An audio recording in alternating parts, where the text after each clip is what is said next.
Hi viewers, welcome to our channel.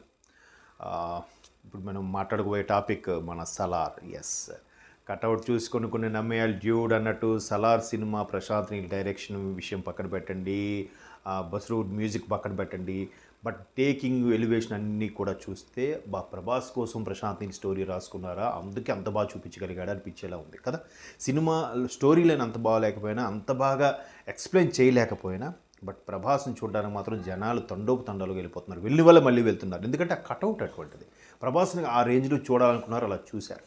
So అలా చూశారు కాబట్టి ప్రభాస్ ఇమేజ్కి ఆ స్టోరీ లైన్ అంత లేకపోయినా, లేదంటే కొన్ని సందర్భాల్లో కొంతమంది క్రిటిక్స్ రొటీన్ స్టోరీ అన్నా కూడా ఆ ప్రభాస్ సీన్స్ ఎలివేట్ అవ్వడమే సినిమా వసూళ్ళ వర్షం కురిపిస్తోంది. సలార్ అసలు యావరేజ్ అనుకున్న మూవీ కాస్త సూపర్ హిట్ స్థాయికి వెళ్ళిపోయింది. రేటింగ్ 2.5 to 3.5 మధ్యలో ఇచ్చినప్పుడు కూడా సూపర్ హిట్ టాక్ నడుస్తుంది. సో అటువంటి ప్రభాస్ ఇప్పుడు ఎలా ఉన్నారు, ఎక్కడున్నారు అనే కాన్సెప్ట్కి వస్తే, ఇప్పుడు ప్రాజెక్ట్ కే నెక్స్ట్ మూవీలో బిజీగా ఉన్నారు. ఎందుకంటే ప్రభాస్ బాహుబలి తరువాత నుంచి కూడా ఎక్కడ ఫ్యాన్స్ని నిరుత్సాహపరచలేదు, పరచకుండా సినిమా వెనుక సినిమా పెడుతూనే వచ్చారు. సాహో చేశారు, తర్వాత మధ్యలో డిజాస్టర్ రాధేశ్యామ్, ఆదిపురుష్ డిజాస్టర్స్ నిరాశపరిచిన, దీంతో ఎలాగైనా ఎలివేట్ అవ్వాలని సలార్కి బాగా వర్క్ చేశారు. ఇప్పుడు ప్రాజెక్ట్ కే మీద మరికొద్ది కాన్సన్ట్రేషన్ పెంచుతున్నారు. అయితే ప్రభాస్ ఎందుకు కనిపించట్లేదు అని అంటే, ప్రాజెక్ట్కే కొంత షూట్ పార్ట్ అయింది, ఇప్పుడు మెయిన్ షూట్ రెడీగా ఉంది. ఆ షూట్ ఏంటంటే దాంట్లో మేసాలు గడ్డాలతో డిఫరెంట్గా షూట్ చేయబోతున్నారు. అదే సినిమాకు కీ పాయింట్ అంట. ఆ షెడ్యూల్, ఆ ఎపిసోడ్ ఏదైతే ఉందో అది చాలా కీ పాయింట్గా ఉండబోతుంది. దానికోసం ఆయన మేసాల గడ్డలు భారీగా పెంచారు కాబట్టి బయట ఎక్కడ కనబడట్లేదు. ఈవెన్ సలార్ కూడా తర్వాత ఇంటర్వ్యూస్ కానీ పబ్లిసిటీ కానీ ఎక్కువగా కనపడలేదు.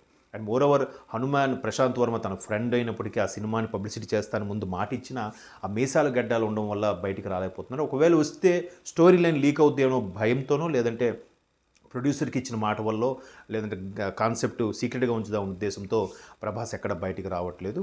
సో ఇట్లా జాగ్రత్తగా ప్లాన్ చేసుకుంటూ ఉన్నారు. మరోవైపు ప్రాజెక్ట్ కేలో భారీ కాస్టింగ్ ఉండబోతుంది. కమల్ హాసన్ లాంటి ఇండియన్ బెస్ట్ యాక్టర్ అంటే ఫస్ట్ కమల్ హాసన్ పేరు చెప్తారు. అటువంటి కమల్ హాసన్ గారితో ఈయన యాక్ట్ చేయబోతున్నారు. చాలా సందర్భాల్లో ప్రభాస్ గారు కూడా చెప్పారు, నేను కమల్ హాసన్ ఫ్యాన్ అండి అని. అంటే ఆయన యాక్టింగ్కి ఎవరైనా ఫిదా అయిపోవాల్సిందే, కమల్ హాసన్ గారి ఫ్యాన్. కాబట్టి ఆయనతో పాటు చేస్తున్నారు. భారీ కాస్టింగ్, నాగశ్విన్ డైరెక్షన్.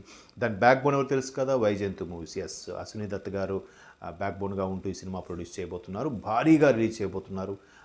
మేబీ ఇంకా బాలీవుడ్ స్టార్స్ కూడా కొంతమంది ఎంతో చేయబోతున్నారని టాక్ కూడా ఉంది. ఎందుకంటే ప్రభాస్ ఇమేజ్కి అందరూ ఏ బాలీవుడ్ స్టార్ ఎవరైనా అందులో గెస్ట్ రోల్గా కానీ, లేదంటే సైడ్ రోల్గా కానీ, సెకండ్ హీరో క్యారెక్టర్ కానీ చేయడానికి ఒప్పుకుంటున్నారు. ఆ ప్రభాస్ గారి మూవీతో యాక్ట్ చేయాలని ఉర్రూతలూగుతున్నారు. సో అటువంటి ప్రాజెక్టే ఇప్పుడు రన్ అవుతుంది. దాన్ని కల్కి అని కూడా కొంతమంది పిలుస్తున్నారు. ఇకపోతే ఈ గడ్డాలు మీసాలు ఉండడం వల్ల బయటికి రాలేకపోతున్నారు. ఇవన్నీ అయిన తర్వాత ట్రిమ్ చేసేసి ఇది ఇలా ఉంటూనే నెక్స్ట్ సినిమాలో స్ట్రీమ్ లైన్లో పెట్టే పనిలో ఉన్నారట ప్రభాస్. అదేంటో తెలుసా, నెక్స్ట్ మారుతి గారితో ఫ్యామిలీ ఎంటర్టైన్ చేయడానికి రెడీగా ఉన్నారు. దానికోసం కూడా వీలైతే కొన్ని షెడ్యూల్ ప్లాన్ చేసి యాక్ట్ చేసేయడానికి కూడా రెడీగా ఉన్నారట. అంటే అన్ని రకాల ఫ్యాన్స్ని కూడా అట్రాక్ట్ చేసే విధంగా ఫ్యామిలీ లేడీస్ కానీ, ఫ్యామిలీ ఆడియన్స్కి బాగా దగ్గరయ్యే విధంగా ఉండాలి. మరీ హైప్ వచ్చేసి కమర్షియల్ మాస్ హీరోగా ఎలివేట్ అయిపోతే ఫ్యామిలీ ఆడియన్స్కి, కింద స్థాయి వర్గాల వారికి కూడా రీచ్ అవ్వలేమనే భయంతో మారుతి సినిమాను కూడా ఒప్పుకోవడం జరిగింది. మారుతి సినిమా కూడా ఫ్యామిలీ ఎంటర్టైనర్ కాబోతుంది. సో ప్రభాస్ ఇకపై మళ్ళీ సలార్తో ఒక రేంజ్కి వెళ్ళిపోయి నెక్స్ట్ సినిమా మీద సినిమా ప్రాజెక్టులు పెడుతూ అందరినీ, ఎస్పెషలీ ఫ్యాన్స్ని నిరుత్సాహపరచకుండా ఉండడానికే రెడీ అయ్యాడు. ఒక దీక్ష పట్టి తీసుకున్నట్టుగా ఉంది. అందుకే నెక్స్ట్ ప్రాజెక్ట్ కేకి సిద్ధమైపోతాం. మేబీ ఈ ఇయర్లో ఎక్స్పెక్ట్ చేద్దాం, దసరాకి కానీ, సమ్మర్ హాలిడేస్ తర్వాత కానీ. ఆ తర్వాత మారుతి గారి సినిమాతో కంప్లీట్ ఫ్యామిలీ ఎంటర్టైన్ కూడా ఉండబోతుంది, అన్ని రకాల ఫ్యాన్స్ని అలరించడానికి. సో ప్రభాస్ గారు ఫ్యాన్స్తో పాటు నేను కూడా ఎదురు చూస్తున్నాను, కల్కి ఎప్పుడు వస్తుందని. ఎందుకంటే ఆల్రెడీ సలార్ పాత అయిపోయింది. ఇప్పుడు కల్కి next project K. Let's wait for project K. Okay.